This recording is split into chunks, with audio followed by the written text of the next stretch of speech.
Students, welcome back to another video. तो हम आज की वीडियो में पढ़ने वाले हैं बीए फर्स्ट सेमेस्टर के पॉलिटिकल साइंस के यूनिट नंबर 2 का टॉपिक। यूनिट नंबर 1 पर हम ऑलरेडी वीडियो अपलोड कर चुके हैं और आज यूनिट नंबर 2 पढ़ेंगे। यूनिट नंबर 2 में आपके कई सारे टॉपिक हैं और आज की जो क्लास है इंग्लिश मीडियम वाले बच्चों के लिए है और ये सारी क्लासेस हम हिंदी मीडियम में भी अपलोड कर चुके हैं हिंदी मीडियम वाले बच्चों के लिए।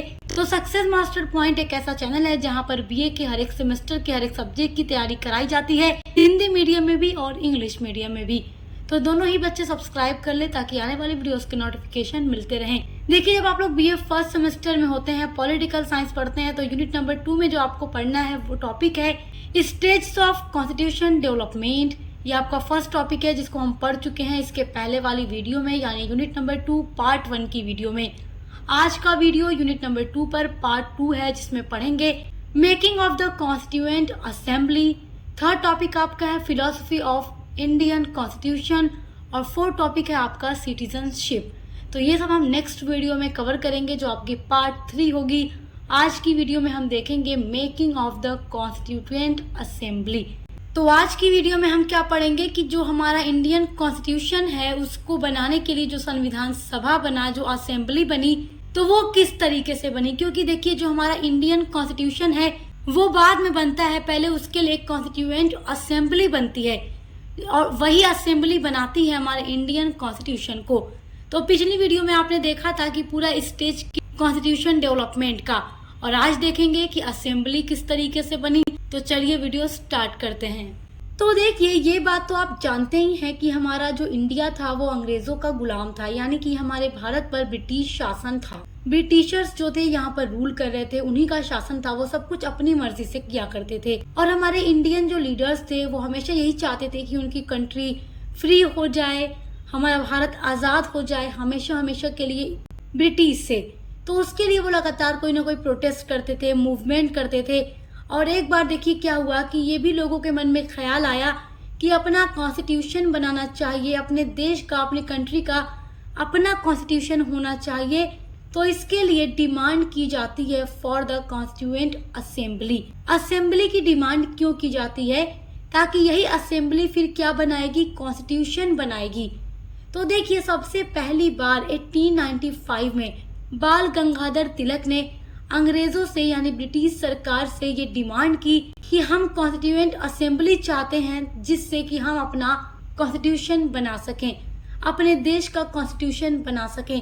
तो ब्रिटिश सरकार तो ऐसे ही कभी इंडियंस की बात नहीं मानती थी, इंडियंस की बात को तो हमेशा वो इग्नोर ही कर देती थी। तो जब बाल गंगाधर तिलक ने 1895 में असेंबली की डिमांड की तो इनकी इस मांग को भी नजरअंदाज कर दिया गया। उसके बाद क्या होता है, 1934 में क्या होता है, एम.एन. राय डिमांड करते हैं असेंबली की, कॉन्स्टिट्यूएंट असेंबली की, और वो भी ब्रिटिश गवर्नमेंट से यही कहते हैं कि हम असेंबली चाहते हैं, फिर उस असेंबली के थ्रू हम अपना कॉन्स्टिट्यूशन बनाएंगे अपने इंडिया के लिए। तो इनकी भी मांग को, इनकी भी डिमांड को ब्रिटिश गवर्नमेंट ने इग्नोर कर दिया। उसके बाद देखिए 1934 में ही जो कांग्रेस पार्टी थी, इंडियन नेशनल कांग्रेस जो थी, उसने भी डिमांड की असेंबली की ब्रिटिश गवर्नमेंट से, तो वो भी इग्नोर किया गया। मतलब हर तरीके से ब्रिटिश गवर्नमेंट नहीं चाहती थी कि इंडिया के लिए असेंबली बनाई जाए और फिर वो असेंबली इंडियन कॉन्स्टिट्यूशन को बनाए। तो इस तरीके से ये मांग चलती रही और ब्रिटिश गवर्नमेंट हर बार नजरअंदाज करती रही, ध्यान नहीं देती थी। उसके बाद क्या हुआ कि इसी तरीके से चलता गया और टाइम आ जाता है 1939 का। और आप लोग ये जानते ही हैं कि 1939 में ही सेकेंड वर्ल्ड वॉर शुरू हुआ था और 1945 तक ये वर्ल्ड वॉर चला था। तो देखिए, वर्ल्ड वॉर सेकेंड में इंग्लैंड भी लड़ रहा था। तो सेकेंड वर्ल्ड वॉर में इंग्लैंड को अब जरूरत थी इंडियन सोल्जर्स की। वो चाहते थे कि इंडियन सोल्जर्स हमारे साथ सेकेंड वर्ल्ड वॉर में लड़ें और हमारी हेल्प करें ताकि हम वर्ल्ड वॉर सेकेंड में जीत जाएं। तो इसके लिए क्या होता है, ब्रिटिश गवर्नमेंट एक मिशन तैयार करती है जिसका नाम है क्रिप्स मिशन, और उस क्रिप्स मिशन को इंडिया भेजा जाता है 1942 में। अभी देखिए, वर्ल्ड वॉर सेकेंड चल रहा है, क्योंकि देखिए जो वर्ल्ड वॉर सेकेंड है वो 1939 से 1945 तक चला। तो इसी बीच 1942 में क्रिप्स मिशन को इंग्लैंड से इंडिया भेजा जाता है। अब इस क्रिप्स मिशन का पर्पस क्या था? इसका पर्पस था, during world war second the British sent Sir Stafford Cripps to India. तो किसको भेजती है British government India? Sir Stafford Cripps को। और इन्हीं के नाम पर इस मिशन का भी नाम है क्रिप्स मिशन, जो 1942 में इंडिया आया। ये किस पर्पस को लेकर इंडिया आया है? He offered Indians the right to frame a constitution after the war. अब वो लोग इंडियंस को लालच दे रहे हैं। क्या लालच दे रहे हैं? कि इंडियंस लीडर से वो डिमांड करते हैं क्रिप्स मिशन के थ्रू कि आप हमारे लिए इंडियन सोल्जर्स दे दो, जो जाकर सेकेंड वर्ल्ड वॉर में इंग्लैंड के साथ लड़ें, और जब इंग्लैंड जीत जाएगा सेकेंड वर्ल्ड वॉर में, तो हम आपकी बात मान लेंगे। आपका कॉन्स्टिट्यूशन बनाने के लिए जो आपकी असेंबली है उसकी पूरी आपको फ्रीडम दे दी जाएगी और आप अपना कॉन्स्टिट्यूशन बना लीजिएगा। पहले अपनी असेंबली बनाइएगा, फिर अपने कंट्री इंडिया के लिए कॉन्स्टिट्यूशन भी बना लीजिएगा। तो अब देखिए क्या होता है यहाँ पर। अब इंडियन लीडर्स सोचने लगते हैं क्रिप्स मिशन के बारे में कि ये क्रिप्स मिशन जो आया है इसके लिए क्या करना चाहिए, क्या इसका जवाब देना चाहिए। तब इस पर हमारे इंडिया के जो राष्ट्रीय पिता हैं महात्मा गांधी जी, वो सोच विचार करते हैं और कहते हैं कि हमें डूबते हुए बैंक का चेक नहीं चाहिए। क्योंकि गांधी जी समझ गए थे कि जब वर्ल्ड वॉर फर्स्ट हुआ था तो उसमें इंडिया ने पूरी हेल्प की थी इंग्लैंड की, और जब वर्ल्ड वॉर खत्म हो गया तो उसके बाद इंग्लैंड ने कोई भी इंडियंस की बात नहीं सुनी, जबकि इंडिया ने पूरी तरीके से सपोर्ट किया था इंग्लैंड को। तो अब गांधी जी समझ गए कि अगर सेकेंड वर्ल्ड वॉर में हम उनकी हेल्प कर दें और फिर वो जीत जाएं, तो जीतने के बाद वो और भी ज्यादा स्ट्रांग हो जाएंगे और कभी भी हमें हमारी असेंबली बनाने की परमिशन नहीं देंगे, कॉन्स्टिट्यूशन बनाने की परमिशन नहीं देंगे। तो अब गांधी जी यहाँ पर कहते हैं हमें डूबते हुए बैंक का चेक नहीं चाहिए। अब गांधी जी यहाँ पर डूबता हुआ बैंक किसको कह रहे हैं? इंग्लैंड को कह रहे हैं, जिसे वर्ल्ड वॉर सेकेंड में जीतने के लिए इंडिया की मदद चाहिए। तो इस तरीके से गांधी जी कह करके क्रिप्स मिशन को ठुकरा देते हैं और वर्ल्ड वॉर सेकेंड में वो इंडियन सोल्जर्स को इंग्लैंड की तरफ से लड़ने से मना कर देते हैं। अब देखिए टाइम आ जाता है 1946 का और इंग्लैंड में नए प्राइम मिनिस्टर आते हैं। नए प्राइम मिनिस्टर का नाम है लॉर्ड एटली। तो नाम क्या है नोट कर लीजिए। जो बच्चे ऑब्जेक्टिव टाइप पेपर देंगे उनके लिए ये सब कुछ बहुत इंपॉर्टेंट है, और जिनका पूरा रिटर्न पेपर होगा तो ये नोट्स आप अपने आंसर में लिख करके आइएगा, आपको नंबर बहुत अच्छा मिलेगा। तो देखिए अब जो नए प्राइम मिनिस्टर हैं इंग्लैंड के एटली, वो क्या सोचते हैं कि इंडिया को अपना कॉन्स्टिट्यूएंट असेंबली बनाने की पूरी परमिशन दे देनी चाहिए, अभी तक जिसकी परमिशन इंडिया को नहीं मिली थी। तो इसके लिए क्या होता है कि लॉर्ड एटली कैबिनेट मिशन प्लान करते हैं और कैबिनेट मिशन को 1946 में इंडिया भेजते हैं। The real basis of the constituent assembly came from the cabinet mission plan, यानी कि कॉन्स्टिट्यूएंट असेंबली बनाने की जो पूरी शुरुआत थी वो कहाँ से हुई? कैबिनेट मिशन जो इंडिया में आया 1946 में। और इसमें कितने मेंबर्स थे? देखिए लॉर्ड पैथिक लॉरेंस थे, सर स्टॉफर्ड क्रिप्स थे एंड एवी अलेक्जेंडर थे, जो कि कैबिनेट मिशन लेकर के आए थे 1946 में इंडिया। इनको किसने भेजा था? वहाँ के प्राइम मिनिस्टर एटली ने भेजा था कि जाओ और इंडियंस को कॉन्स्टिट्यूएंट असेंबली बनाने की परमिशन दे दो और वहाँ पर असेंबली के लिए मेंबर्स को चूज करो। उसके बाद अब इंडियंस का काम है कि वो अपने लिए अपनी असेंबली बना लें, उसके बाद अपना कॉन्स्टिट्यूशन बनाना शुरू कर दें, अपने देश का संविधान बनाना शुरू कर दें। तो जो आज हमारे देश का संविधान है, हमारे जो इंडिया का कॉन्स्टिट्यूशन है, वो कुछ इस तरीके से बना है। ये इतनी आसानी से नहीं बना, इसके लिए हमारे इंडियन लीडर्स ने बहुत ज्यादा स्ट्रगल किया है। कैबिनेट मिशन का जो प्रपोजल था वो ये था कि एक कॉन्स्टिट्यूएंट असेंबली ऑफ 389 मेंबर्स, यानी कि जो ये असेंबली बनेगी इसमें मेंबर्स होंगे 389, यानी 389 मेंबर्स इसमें होंगे जो मिल करके अपना कॉन्स्टिट्यूशन बनाएंगे। अब इसमें जो मेंबर्स आएंगे 389 वो किस किस इलाके से आएंगे, कहाँ कहाँ से आएंगे और किस तरीके से आएंगे, ये भी अब समझ लीजिए। इसमें 3 जगह से मेंबर्स आते हैं। फर्स्ट जो है जहाँ से सबसे ज्यादा मेंबर आते हैं वो है ब्रिटिश इंडिया। ब्रिटिश इंडिया का मतलब भारत के उन सभी इलाकों से मेंबर आते हैं असेंबली में जहाँ पर ब्रिटिश रूल था, जहाँ पर ब्रिटिश गवर्नमेंट शासन कर रही थी। तो वहाँ से 292 मेंबर्स इलेक्टेड बाय इलेक्टेड लिए जाते हैं असेंबली में। उसके अलावा 93 मेंबर्स आते हैं प्रिंसली स्टेट्स, जो कि नॉमिनेट करके आते हैं। उसके अलावा 4 फ्रॉम चीफ कमिश्नर प्रोविंसेस, यानी कि 4 चीफ कमिश्नर के क्षेत्र से लिए जाते हैं। तो टोटल मिलाकर के हो जाते हैं 389 मेंबर्स। अब इसमें ये बात भी याद रखिएगा कि जो इंडिया की मेन 2 पार्टीज थी वहां से भी मेंबर आए थे इसके अंदर। फर्स्ट थी कांग्रेस पार्टी और सेकेंड थी मुस्लिम लीग। तो उनसे मिलकर के पूरा ये बना था 389 मेंबर्स का कॉन्स्टिट्यूएंट असेंबली। अब यहाँ पर एक बात बड़े ध्यान से सुनिएगा, जो हमारा कॉन्स्टिट्यूएंट असेंबली था वो बन चुका है, यानी कि 1946 में बन चुका है हमारा असेंबली। कितने मेंबर्स हैं अभी आप समझ गए। अब ये समझिए कि फर्स्ट मीटिंग कब रखी गई। The first meeting of the constituent assembly was held on 9 दिसंबर 1946। तो 9 दिसंबर 1946 में पहली मीटिंग, जिसको हिंदी में बोलते हैं पहली बैठक, तो असेंबली की यानी संविधान सभा की जो फर्स्ट मीटिंग थी वो 9 दिसंबर 1946 में हुई। और इसमें बैठकर अब लोगों ने बात करना शुरू कर दिया, सोचना विचारना शुरू कर दिया कि किस तरीके से अपने इंडियन कॉन्स्टिट्यूशन को बनाना है, उसका पूरा फॉर्मेट कैसा होगा, पूरा प्रारूप कैसा होगा, उसकी बात अब यहाँ से शुरू होगी। And doctor Sachchidanand Sinha was the first temporary chairman. और देखिए जो 9 दिसंबर 1946 में फर्स्ट मीटिंग रखी जाती है कॉन्स्टिट्यूएंट असेंबली की, उसके जो फर्स्ट चेयरमैन चुने जाते हैं वो थे डॉक्टर सच्चिदानंद सिन्हा। लेकिन ये टेम्परेरी थे, यानी परमानेंट चेयरमैन नहीं सिलेक्ट किए गए थे, ये टेम्परेरी चेयरमैन थे। उसके बाद देखिए on December 11, 1946 doctor Rajendra Prasad was elected permanent president. अब हमारे कॉन्स्टिट्यूएंट असेंबली के लिए परमानेंट प्रेसिडेंट को चुन लिया जाता है, जो थे डॉक्टर राजेंद्र प्रसाद, जो कि हमारे इंडिया के फर्स्ट प्रेसिडेंट बने थे, यानी कि राष्ट्रपति बने थे। तो 11 दिसंबर 1946 को इनको परमानेंट प्रेसिडेंट चुन लिया जाता है।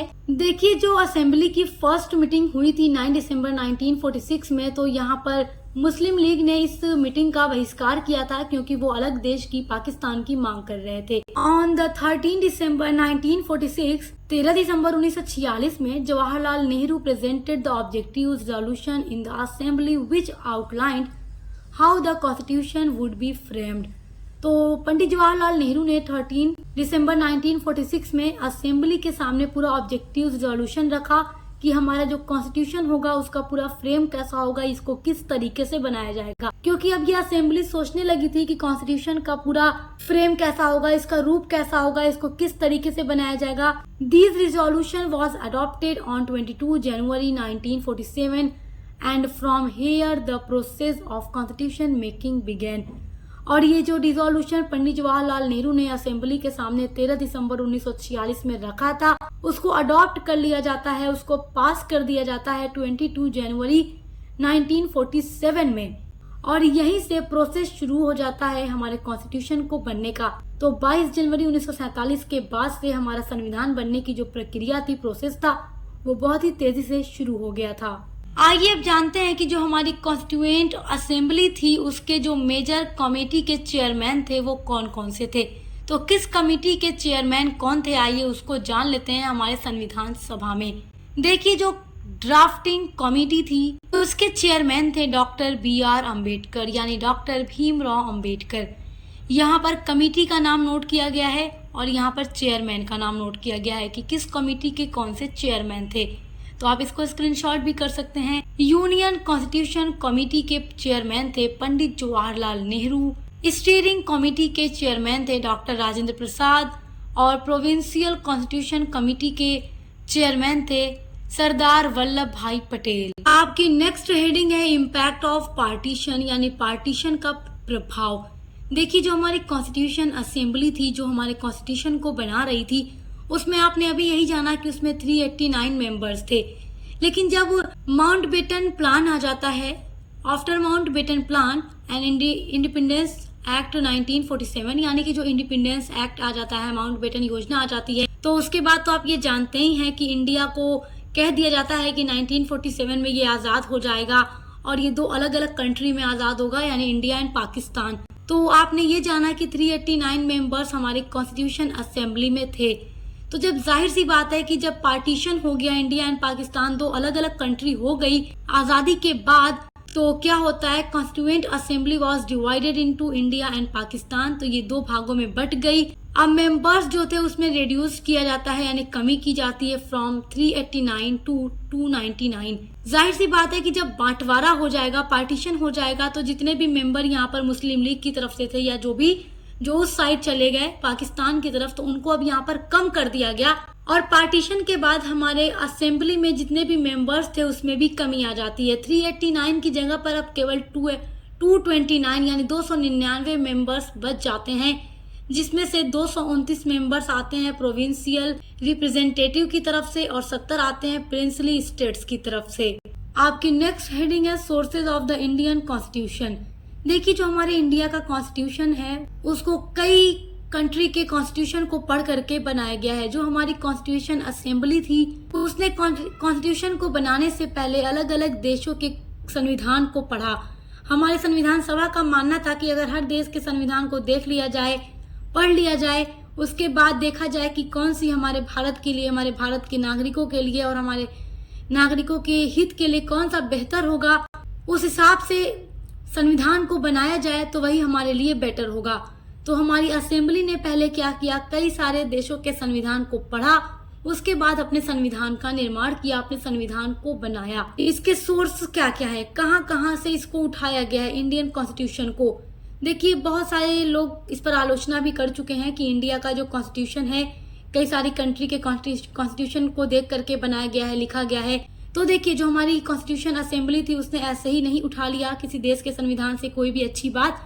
उसने देखा, जाना, पढ़ा, समझा, सोचा, विचार किया, उसके बाद जो अपने देश के लिए सही लगा वही चीजें उन्होंने अपने इंडियन कॉन्स्टिट्यूशन में शामिल की है। आफ्टर द रीऑर्गेनाइजेशन का मतलब ये है कि हमारे संविधान सभा का यानी कॉन्स्टिट्यूशन असेंबली को पुनर्गठन किया गया। पुनर्गठन का मतलब ये है, रीऑर्गेनाइज किया गया, इसका मतलब ये है कि पार्टीशन से पहले 389 मेंबर्स थे, पार्टीशन के बाद 299 हो गए। तो रीऑर्गेनाइजेशन के बाद क्या होता है, the process of constitution making became faster. तो देखिए, यहाँ पर सारे सोर्सेज नोट कर दिए गए हैं ताकि आप लोग समझ सकें और जान सके कि कौन कौन सी कंट्री का कॉन्स्टिट्यूशन देखा था, पढ़ा था हमारे असेंबली ने जो हमारे संविधान को बना रही थी। सबसे फर्स्ट जो सोर्स है वो है गवर्नमेंट ऑफ इंडिया एक्ट 1935।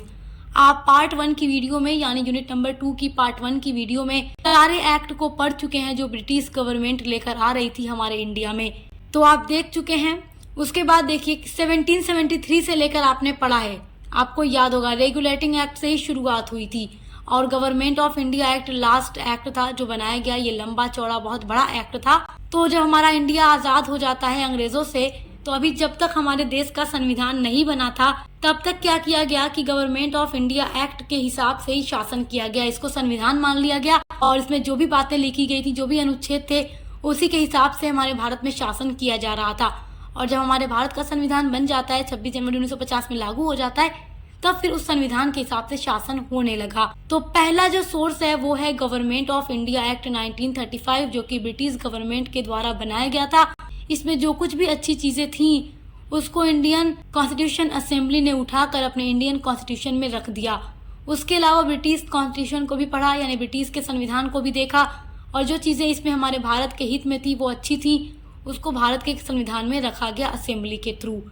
उसके अलावा अमेरिकन कॉन्स्टिट्यूशन है, ऑस्ट्रेलिया का कॉन्स्टिट्यूशन है, कनाडा का है, आयरलैंड का है यानी आयरिश कॉन्स्टिट्यूशन है, जापान का कॉन्स्टिट्यूशन है, फ्रेंच यानी फ्रांस का जो कॉन्स्टिट्यूशन है और जो साउथ अफ्रीका का कॉन्स्टिट्यूशन है। इन सभी संविधान को हमारे इंडियन कॉन्स्टिट्यूशन असेंबली ने पढ़ा, देखा और जो भी चीजें बेस्ट लगी अपने कंट्री के लिए उसको अपने इंडियन कॉन्स्टिट्यूशन में शामिल कर लिया संविधान बनाते टाइम। अच्छा, एक बात और बड़े ध्यान से सुनिएगा, जो sources of the Indian constitution है इस पर एक वीडियो मैं अपलोड कर चुकी हूँ और वो वीडियो आप जरूर देखिएगा ताकि आप समझ सकें कि कहाँ से, किस संविधान से कौन सी चीजें उठा करके अपने संविधान में रखी गई है, क्योंकि आप जब देख लेंगे तो आपके लिए आसानी होगी। तो आप प्लेलिस्ट को चेक कर लीजिएगा या सर्च कर लीजिएगा कि भारतीय संविधान के स्रोत क्या क्या हैं बाय सक्सेस मास्टर पॉइंट, तो आपको वीडियो मिल जाएगी। अब देखिए, इन सारे कॉन्स्टिट्यूशन को देख करके संविधान बनता रहा, बहुत तेजी के साथ बनता रहा और संविधान को बनाने में पूरा टाइम लगा 2 year 11 month and 18 days, यानी 2 साल 11 महीना 18 दिन में बन करके हमारे भारत का संविधान तैयार हो गया। The constitution of India was adopted on November 26, 1949। तो हमारे इंडिया का जो कॉन्स्टिट्यूशन है वो 26 नवंबर 1949 में ही बनकर तैयार हो गया था और इसको एक्सेप्ट भी कर लिया गया। अब देखिए, अब आप सोच रहे होंगे नवंबर 26 में ही बन गया, लेकिन इसको लागू तो किया गया 26 जनवरी 1950 में। तो हाँ, इसको लागू किया गया था 26 जनवरी 1950 को और हम हर साल रिपब्लिक डे के तौर पर उस दिन को सेलिब्रेट करते हैं। जब हमारे इंडिया का कॉन्स्टिट्यूशन बनकर तैयार हुआ तो ये बना था, यानी कंसिस्ट था of 395 articles, 8 schedules and 22 parts. तो जब ये बना था तो इसमें 395 आर्टिकल थे, 8 शेड्यूल थी और 22 पार्ट थे। लेकिन आज प्रेजेंट टाइम में 448 आर्टिकल हैं, 12 शेड्यूल्स हैं और 25 पार्ट्स हैं हमारे इंडियन कॉन्स्टिट्यूशन में। आपके एग्जाम के लिए ये पॉइंट बहुत इंपॉर्टेंट है, तो इसको बहुत ध्यान से सुनिएगा और नोट कर लीजिएगा, जिनका ऑब्जेक्टिव टाइप पेपर होता है। देखिए, ये बात आप जानते हैं कि हमारे इंडिया का जो नेशनल फ्लैग है वो तिरंगा है, जो नेशनल एंथम है वो जंगन मन है, जिसको रविन्द्रनाथ टैगोर ने लिखा, और नेशनल सॉन्ग है वंदे मातरम। तो हमारा जो कॉन्स्टिट्यूएंट असेंबली था, जो हमारे संविधान को, हमारे कॉन्स्टिट्यूशन को बना रहा था, तो उसी असेंबली ने इन सब चीज़ों को एक्सेप्ट करके मान लिया कि अडॉप्ट कर लिया कि हमारे इंडिया का नेशनल फ्लैग है, ये एंथम है, ये सॉन्ग है। तो नेशनल फ्लैग को कॉन्स्टिट्यूएंट असेंबली ने 22 जुलाई 1947 में ही एक्सेप्ट कर लिया था कि ये हमारे इंडिया का नेशनल फ्लैग है, तिरंगा झंडा। उसके अलावा जंगन मन को 24 जनवरी 1950 को अडॉप्ट किया गया और नेशनल सॉन्ग को 24 जनवरी 1950 को ही अडॉप्ट कर लिया गया। तब से लेकर आज तक ये हमारे नेशनल फ्लैग है, एंथम है और सॉन्ग है। तो ये आपके एग्जाम के लिए बहुत ही इंपॉर्टेंट है, तो इसको नोट जरूर कीजिएगा। तो आई होप कि आप आज के टॉपिक को बहुत अच्छे से समझ गए होंगे। इसी तरीके से हम बीए के हर एक सब्जेक्ट की क्लासेस कंप्लीट करा रहे हैं। मॉडल पेपर की वीडियोस, इंपॉर्टेंट क्वेश्चन आंसर की वीडियोस, महासंग्राम रिवीजन क्लास, सब कुछ अपलोड कर रहे हैं आपके हर एक सब्जेक्ट का, जिसके थ्रू आप अपने एग्जाम की तैयारी बहुत अच्छी कर सकते हैं। तो चैनल को सब्सक्राइब करना मत भूलिएगा। मिलते हैं अगली वीडियो के साथ।